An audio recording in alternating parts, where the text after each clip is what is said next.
Hey guys, welcome back to my channel. So on today's episode of the Thought Spot, I wanted to talk about past jobs that I've worked, mainly customer service related jobs. And I think it's going to be a very interesting topic because of my recent diagnosis of autism. So let's talk about that. So some of you may be asking yourselves, Irene, why is it interesting that you are only working customer service related jobs?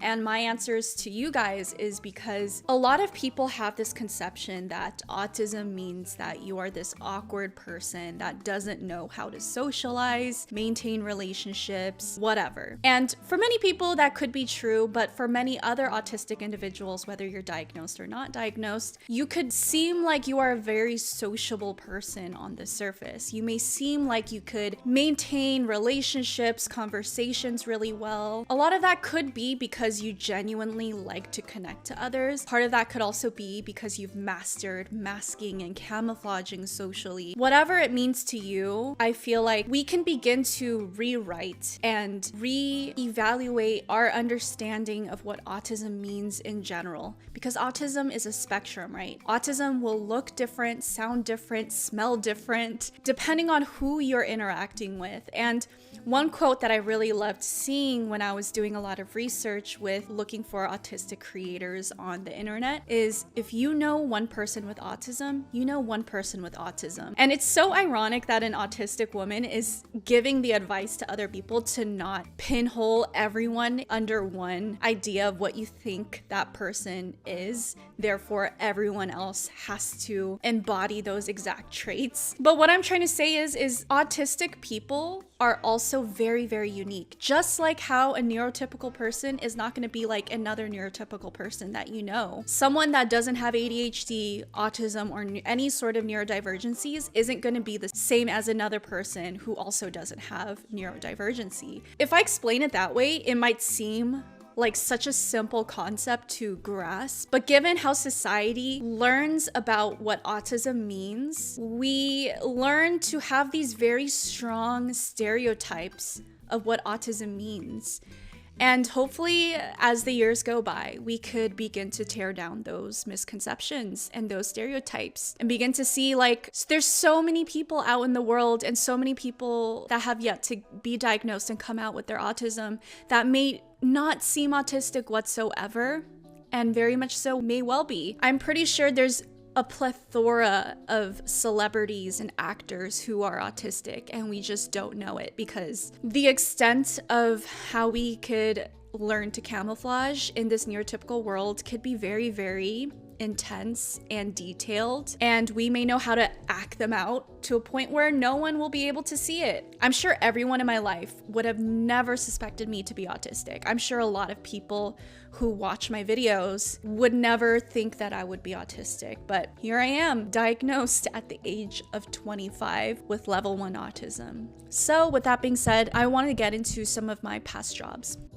If I were to give you guys a list of all the jobs I've ever worked in my life, they were all customer service related jobs. All of my jobs had to do with interacting with people because ultimately, I like to connect to people. Ultimately, I like to serve others. I like to be there for others. I like to connect to others. Just really quick to list off some of my jobs. My first job was to teach little kids and autistic individuals how to swim. I worked that job for a few years and I loved it. I worked as a waitress. I worked as a barista. I worked as a teacher. All of these jobs had to do with working with others. I never worked a job where it just was me by myself in an office, in a cubicle, whatever. Now that I'm reflecting back on this, I realize I was drawn to customer service related jobs because of a few things. One, because I crave social interaction and social connection, I realized over the past few years that I was only able to get those needs met if I somehow correlated my job to those social interactions. Because in my personal life, I have a hard time maintaining relationships and friendships at the momentum and the trajectory as like a neurotypical person would. For example, I have a hard time texting friends. I have a hard time being consistent with that. I get really stressed out when I have to text people. I get really stressed out when someone is texting me a lot, and I feel like I have to message them and think about them at the extent that they think of me. And to be fair, maybe it's not that much work for someone else to be texting me that much and thinking about me that much, but for me, it's a lot of work. When I'm just doing my own thing, going about my day, the last thing I'm thinking about is wanting to talk to someone else and messaging them and spending all that time and energy texting, right? And part of that could be because as an autistic individual who has learned how to mask and camouflage, when you're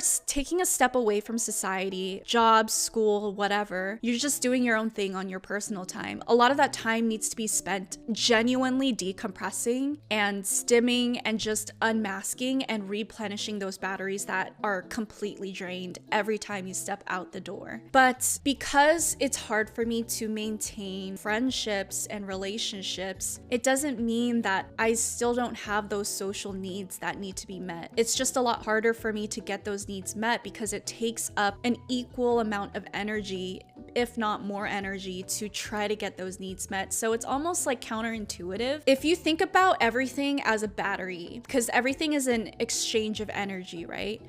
If my social battery needs to be met up here, it takes up energy to get the social battery up. So it's almost like, do I want to sacrifice my energy to get that social battery met? And a lot of the times, no, I don't want to. I need my energy to maintain other aspects of my life, school, job, whatever. So a lot of the times I have to sacrifice that social battery in order to maintain an energetic level for other aspects. And so what I found is over the years, I found a way to get some of those social needs met by correlating that social need into my jobs. I can almost get two birds with one stone. If I'm going to be expending energy at a job, I may as well get those social needs met. So 1 + 1 is 2, right? I pick a job where I need to socialize, and I also get to earn money out of it. And that's what I was doing for many, many, many, many years. Even now, as a self-empowerment coach, I get to interact with other people, build them up, get to know them, check in on them every single week. That's just what I like to do. So the second reason why I feel like I enjoy jobs that force me to interact with others is because it allows me to socialize under the context of that specific script. So I made a scripting video a few weeks ago, which I will link up here. If you haven't watched it yet, go give it a watch, where I talk about the importance of scripting to me, having to know generally what I need to talk about and how I need to talk to someone in the confines of that conversation is super helpful for me. And having a job where I need to socialize, interact, and serve someone else in a specific way because of the context of that interaction really provides like a deep sense of comfort for me to know that I could talk to someone and know that if I don't know what to talk about, I could always fall back on the script of the job. So for example, when I was working as a barista, I would have a lot of regular customers, new customers, and everything in between. It was really nice for me to see the same people every single day, if not every single week, and be able to have those very short interactions with them. And if I ever ran out of things to say, if I ever didn't have the energy to keep up a conversation, I could always stick to the script of, I'm the barista, you're the customer, what can I get you? Things like that. And you can't really apply that same script to normal personal interactions or my worst nightmare, surface level interactions with just an acquaintance or someone you may have known 5 years ago. If you were to just bump into an old classmate at a grocery store, there's absolutely no script. That is like an example of my worst ultimate nightmare.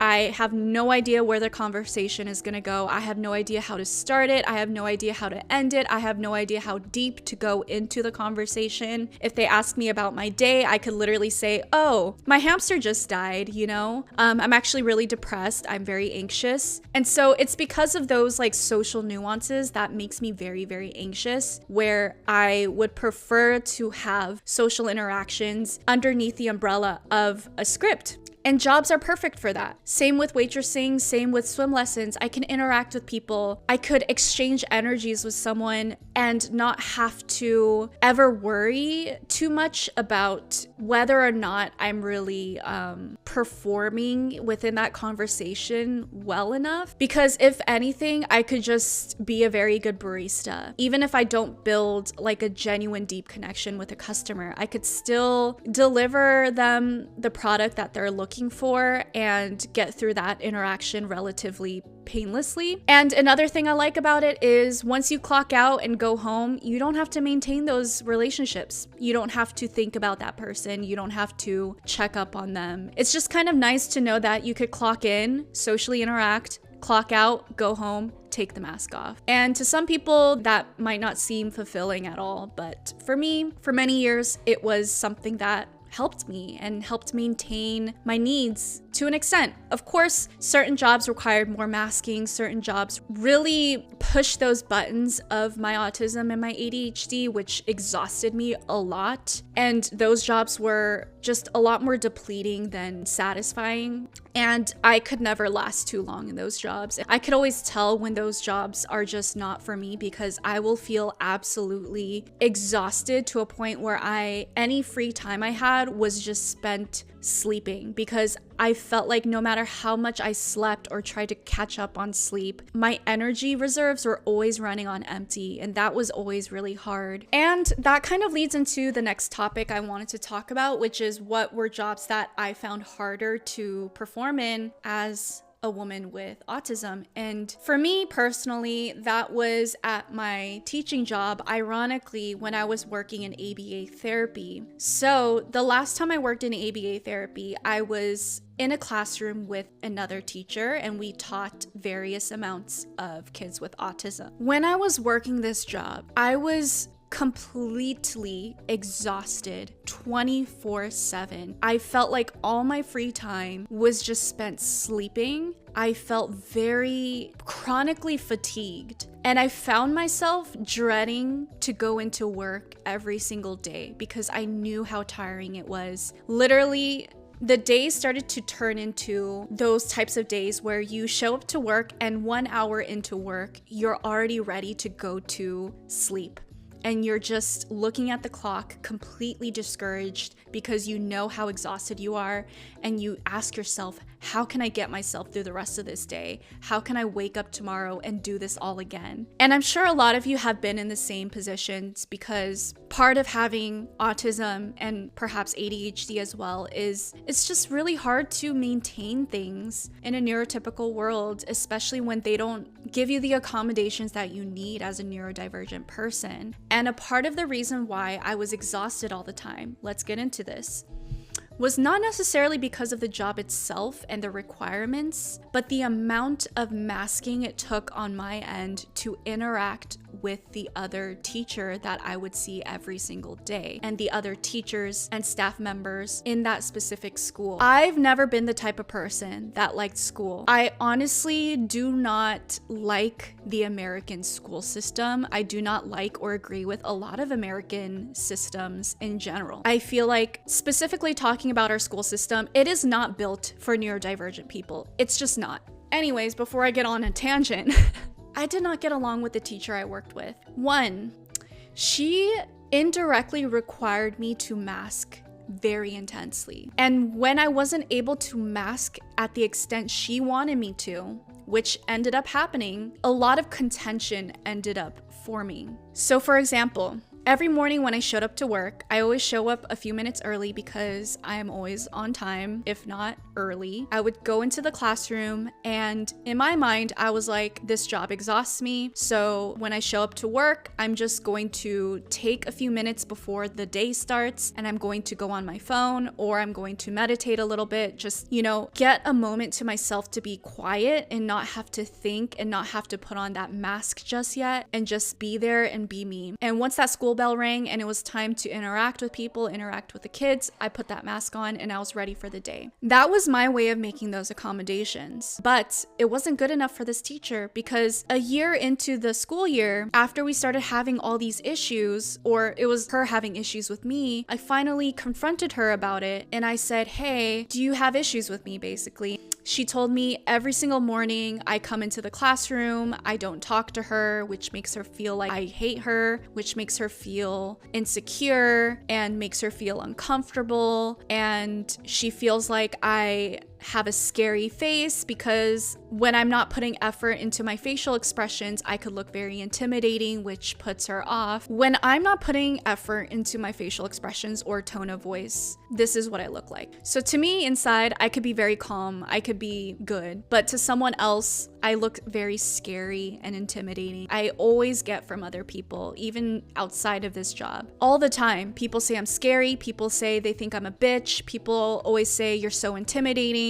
People always say, I'm surprised you're nice because when I first met you, I was so scared of you. And it's because I'm only human and I cannot mask 24/7 to the extent where neurotypical people want me to mask. I can only smile so much before my cheeks hurt. I can only change the tone of my voice so much to make someone feel comfortable, especially women. I feel like the amount of masking it takes to interact with neurotypical women is just so exhausting. Like having to smile and then bring your voice up to here and make sure that you're constantly sounding like you're excited for someone, acting like you're just so happy all the time and so bubbly, and there cannot be any indication of just not being upbeat all the time and just super happy all the time. And so when you're talking like this and you're a lot more calmer and your voice is more monotone and you're not putting effort into the tone of voice and your facial expressions, all of a sudden everyone thinks you're a bitch. All of a sudden everyone thinks you're intimidating and scary and all of these things. And it's discouraging on a personal level, but it's also really frustrating when it gets in the way of your job, when other people begin to cause issues in your job due to the fact that you cannot mask in the ways that they want you to, in the ways that makes them feel comfortable. And so there were in total 4 teachers that worked in that classroom. And the teacher that I'm talking about treated the other teachers very nicely. But with me, she was very inconsistent. Every single time I worked with her, I felt like she was scrutinizing me and correcting the way I did things and interacted with the kids, which I had no issues accommodating for, but it was an issue because it was just confusing. She would make a correction that was very specific, like, do not let this kid do this. And I would be like, okay, cool. In my mind, I made a mental note and I would never do that specific thing with that kid again. And then the next day she would say, why aren't you doing that one thing with this kid? And I would say, but you told me not to. And this specific thing would happen over and over and over again on an everyday basis, to a point where I had no concept of what was right and what was wrong because I was perpetually getting corrected. And all the correction she was giving me was never consistent with the past correction. And there was just all these contradicting rules. And I remember bringing this up to her once. I told her, I feel very confused all the time because I don't have a specific list of things that I know I should be doing because you always give me contradicting corrections. And she was like, that's just what it's like to work with kids. You never know what's right and what's wrong. So one day something could be wrong and the next day it could be right. And my mind just could not understand that. And now I know why. Is because I'm autistic and I do not like these changing rules. I don't like inconsistent rules either. And a part of that inconsistency was she would correct me all the time for specific things. And the other teachers I would see would make the same same exact mistakes, but she would never correct them. And that was also very confusing to me, because in my mind, I'm like, if you tell me this one thing's wrong and you correct me on it, then why are you not correcting these other people on it? That just doesn't make sense. The inconsistency was exhausting to me because I never knew what I could do, what I couldn't do, what was right, what was wrong. I was just perpetually wrong. And I was left in a position where I had to keep guessing what I had to do and feeling like even though I spent so much energy trying to do the right thing, it was gonna be wrong anyways, was just exhausting to me. On top of the fact that I had to try so hard to mask in those interactions with this specific teacher and with the other teachers at this school. It was just like a nightmare. I felt like every time I went home, I was completely depleted all the time, and my energy levels were never replenished ever at this job. And when I finally quit this job, I literally, you guys, I am not exaggerating, I had a burnout that lasted 3 months. For 3 months, I could not get out of bed. I couldn't do anything. I couldn't look for another job. I was completely burnt out. And all I could do was get up, eat, go back to bed, take a shower, go to the bathroom, and that's it. What is autistic burnout, and why does it need research? The phrase autistic burnout is used a lot in the autistic community and has been used by us for many, many years. And it's applied to this feeling of utter exhaustion and loss of ability that may share some similarities with professional burnout, only it's like applied to every area of daily life instead of just to your job. Autistic adults report times in their lives, including during childhood, adolescence, particularly around transition points, where they experience exhaustion so great that they can no longer cope as before and lose skills or functions they previously had, act or feel more autistic, lose jobs, can't maintain school, can't maintain relationships, mental and physical health, sometimes develop chronic health conditions, permanent disability. And after 3 months were over and I felt like my energies were finally replenished, I started to get my life back together and get back to specific routines like going to the gym, looking for a new job, blah, blah, blah. But that was like my most exhausting job that I've ever worked. And it was a terrible experience. I literally had nightmares about this job and this specific person I worked with for months, because that's how traumatizing that experience was to me. And I think I'll make another video about this specific topic of like how trauma plays into autism and how a person with autism has more of a chance to experience something as a traumatic experience compared to a holistic person or a neurotypical person. But yeah, to simply put it, I didn't like to feel like no matter what I did, it was wrong. No matter what I did, it was going to affect me negatively and be perceived as a negative thing. So this is something I kind of talked about with my psychologist, and also some questions I've seen from other autistic individuals as to what jobs should an autistic person work, because it's so hard to find a job that is sustainable for us because of all the things that we may struggle with within this neurotypical world. I just want to say all of this starts with you and getting to know yourself. What does your autism look like to you specifically? What are your autistic traits? What are things that you struggle with in the neurotypical world? What are your sensory issues? And therefore, what are the accommodations that you need to maintain a sense of wellness in your life? What are the jobs that can more easily make those accommodations for you so that you can work those jobs and be able to sustain a livable life for yourself, and to be able to not only like make life livable for you subjectively, like your emotional well-being, physical well-being, but also like objectively. So you're making enough money to be able to be relatively independent, if not completely independent, which is ultimately the goal. Like I said in the beginning of the video, those lists and what it looks like to you is going to be very different, because autism is a spectrum, right? So I could try to give you as much advice as I can, but ultimately you're gonna have to do that inner work on your own as to figuring out what your spectrum looks like to you. And once you start to discover who you are genuinely outside of your masks, outside of your camouflaging, who you are at your core, you can begin to get a clear idea of what it looks like to you to have a life that is worth living and more comfortable living. Comfortability is like a big part of this, right? Comfortability is a big part of autism in general, because being an autistic person in this world could be so uncomfortable. Like, trust me, I understand, you guys. I have chronic anxiety, not because my life is bad by any means, but just because I've learned my whole life to just be anxious, basically. But I will pass along this message that my psychologist gave me, and he said, as a person with autism, you have to find what you're good at, what you find enjoyment in, and try to follow that path as much as you can. And along the way, begin to narrow down those details of all the needs that you have, and to love yourself enough to be able to advocate for those needs and get those needs met. So for me personally, I know that I like to work with people, but there were other things that were not so ideal. For example, with that teacher job, there was all those other things that made it impossible. With my customer service jobs, I loved certain aspects of it, but other aspects were not ideal either and was exhausting to deal with. And ultimately, none of these jobs were sustainable, which isn't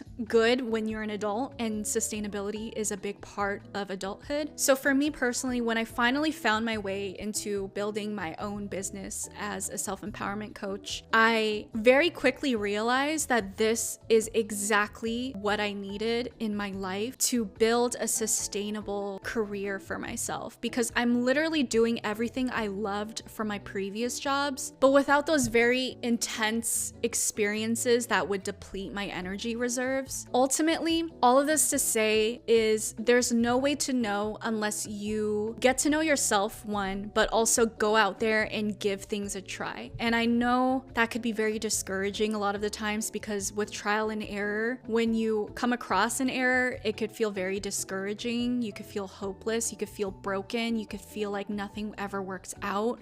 You could feel like there's something wrong with you. But just take it all as a learning experience. Every time you go into a new job and you realize what you like and what you don't like, take it into account and make a mental list of it, so that when you look into new jobs in the future, you can begin to prioritize what is most important to you and what you need to set boundaries for as to what you're not willing to put up with. And just know that there's more and more opportunities out there for you when it comes to jobs. And so as a person with autism, never feel like you have to settle for a job, and never feel like you are not worth those accommodations. Do what you need to do to be able to get those accommodations as well. But yes, you guys, thank you for tuning in on today's episode. Thank you for listening if you've gotten this far. I know some of my videos are a little bit longer. I'm so thankful for any of you who have commented on my videos so far. Just know that I read your comments and I really, really take it to heart, and it really helps encourage me to keep making these videos. You already know all of things. Give this video a like. It helps me know what videos you guys really vibe with, so that I could make more video content like that in the future. And if you haven't yet, subscribe to my channel. But yeah, I'm curious to know, what type of jobs have you guys worked that you really loved, and what type of jobs did you really, really hate? Let's start a conversation down below. I appreciate you guys, and I'll see you on next week's video. Bye!